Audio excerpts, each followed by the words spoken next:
Hi everyone, my name is Rachel Devlin. I'm the Bushland Coordinator at Kingston City Council on Bunurong Country. So I'm proud to introduce today our community champion, Melissa Allen. So Mel is our top iNaturalist observer in Kingston and has logged over 1,000 species. She's a passionate conservationist with 15 years of experience volunteering with the Knox Environment Society, where she engages the community in the environmental education activities and always strives towards broader conservation and sustainability goals.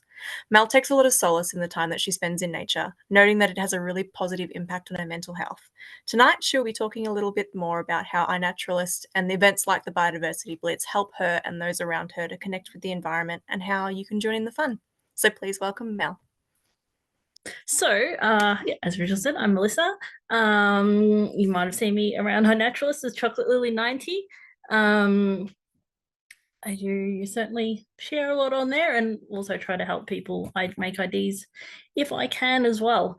I feel very lucky because I work on the beautiful coastal lands of the Bunurong people, and I live on the beautiful hills and valleys, and also volunteer in Wurundjeri land. So I feel very lucky to, yeah, be able to explore the nature of these beautiful areas. So I feel like I've kind of like, this is very well placed for me to following on from Samuel. So I want to talk about some of the benefits of using iNaturalist both for ecology and for people themselves. And just got some tips and tricks on how to do really well at making good observations. So I found using iNaturalist is just a really great way to learn. You find something cool, you're not sure what it is, you might try and look it up, but you're not really certain. You pop it on iNaturalist, and then someone comes along and identifies it for you, and that's like pretty exciting. And just that reinforcement that you've done a good job figuring out this plant or whatever it is you've put there. And for someone like me who has really terrible memory, putting in the effort to upload and then check back when someone's put an ID on it, that like it kind of repetitive helps to make it stick in my brain. Another thing I like to do is when I learn a new plant or something, I pop it on iNaturalist and then I might forget about it, but a year later, I might see it again somewhere else and be like, oh, I've seen that before somewhere. And I might remember, oh yeah, I was at this reserve at the time. So then I can look on my iNaturalist map and see that that's what it was. So yeah, really helpful little tool for just remembering the names of things. On top of that, I mean, I'm sure everyone knows there's plenty of research showing that spending time in nature does wonders for your physical and mental health. I use iNaturalist kind of to help me, like motivate me to get out and about, because like, couch potato very often. But yeah, I often will set myself a goal. I might try and find a specific species. There's a specific orchid that I've never seen flowering before that I'm keen to really see, and will be flowering in September. So I'll be checking out iNaturals to try and find that, and out I'll go. I'll spend a few hours in nature that I would have spent before and got a little bit of exercise. It's also really great for your dopamine. Dopamine is part of your reward system in your brain. And like just knowing that things that you're putting out there is making a difference. Ecologists and scientists and project managers and conservation workers, they're all using that information, no matter what it is, doesn't matter how common or rare a species is. They can use that information to help plan works and preserving species. So just knowing that every upload you make is potentially making a difference some ways is pretty awesome. And also the stats. I love stats. I can check, see how many more species I've added to my count each year and stuff like that. So yeah, really, really good ways to just bring a smile to your face. So some advice I've got for everyone. I've just ticked over 4,500 observations. So this is just some of my best advice for everyone going out there trying to find stuff.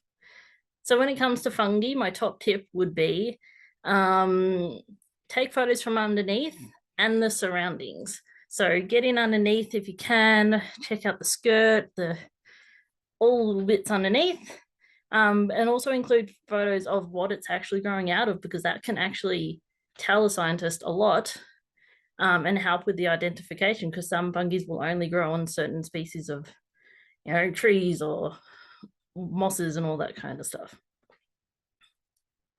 When it comes to frogs, just don't forget that the app can record sound too. So you don't need a photo to upload an observation. Get the app out, hit record. And if you've got like multiple species of frogs calling, just pop in the time in the notes what time the species you're trying to identify is calling, so people can separate them. When it comes to insects, I highly recommend cropping your photos before you upload them. So I take all of my photos just with my phone and then upload them after, because your phone keeps all the location data and all that kind of stuff. And so I crop my images, which helps the AI in iNaturalist identify what it is you're trying to ID. Because especially you see the little ant here, there's a little black dot off to the side and stuff like that. That could easily, in a bigger photo, be mistaken for something else. So it just helps the AI help figure out what you are observing. When it comes to birds and reptiles, they can be pretty difficult for your phone. I do recommend, if you do have access to a camera, taking photos with that and then uploading them on your computer later. Obviously, opportunities come and a bird appears in front of you or a lizard runs past. So yeah, take the opportunities when they come, but yeah, do recommend cameras for those particular species. But also don't forget, with birds as well, you can also do the sound recording too. And last but not least is plants.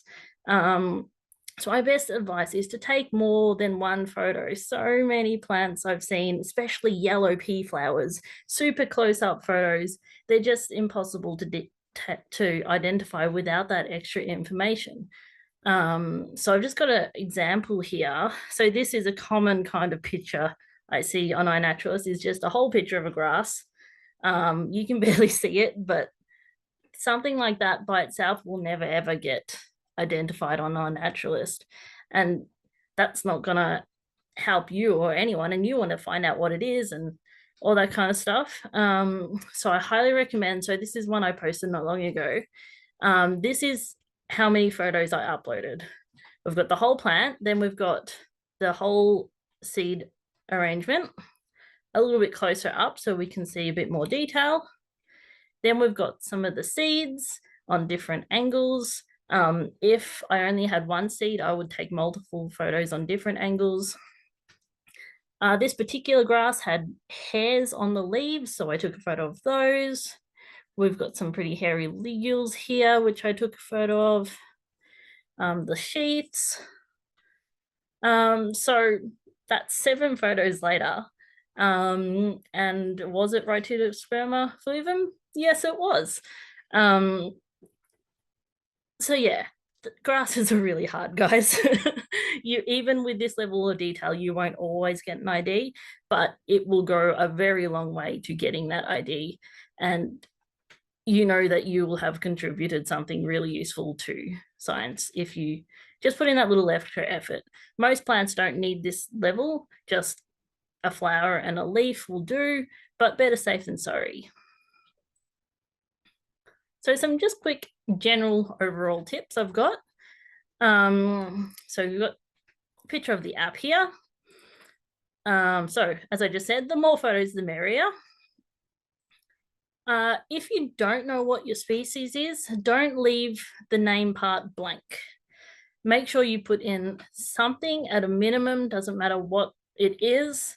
If you don't trust what it suggested, what iNaturalist is suggesting, just put in that it was a plant or that it was a bird, because that will help people find your observations easier, the people you want to find them.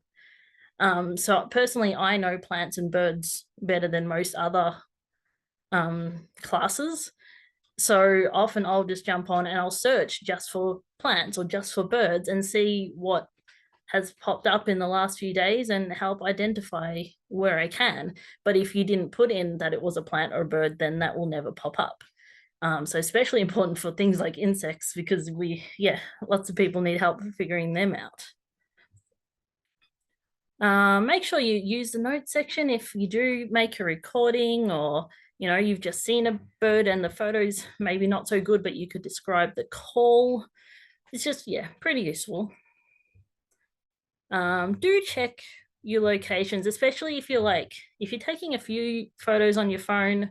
Just make sure that the first one has found you properly, has geolocated you. Because for example, you might end up with something like this. These are all the marsupials that apparently like to hang out in Port Phillip Bay. I don't know. Brush-tailed possums really love a swim, I guess. So just make sure that your location services have found you.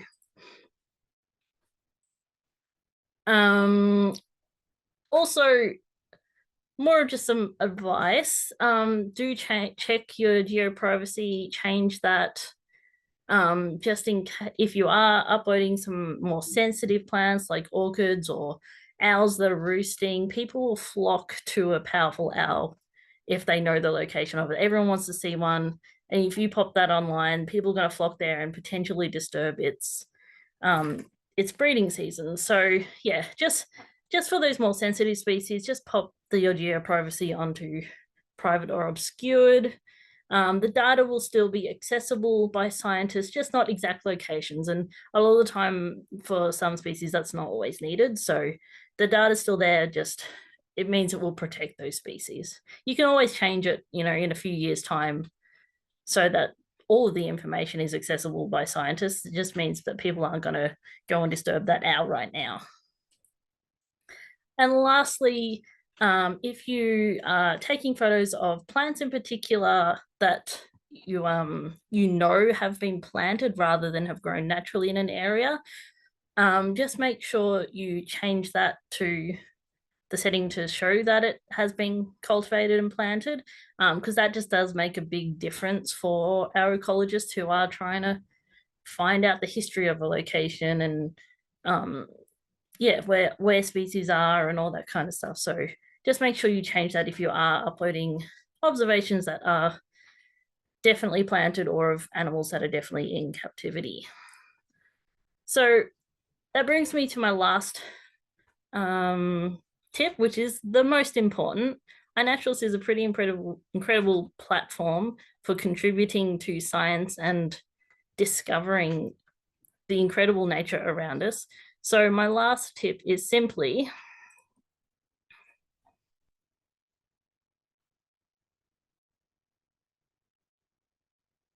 just go out and have fun. There's so much beauty out there. Go and enjoy it.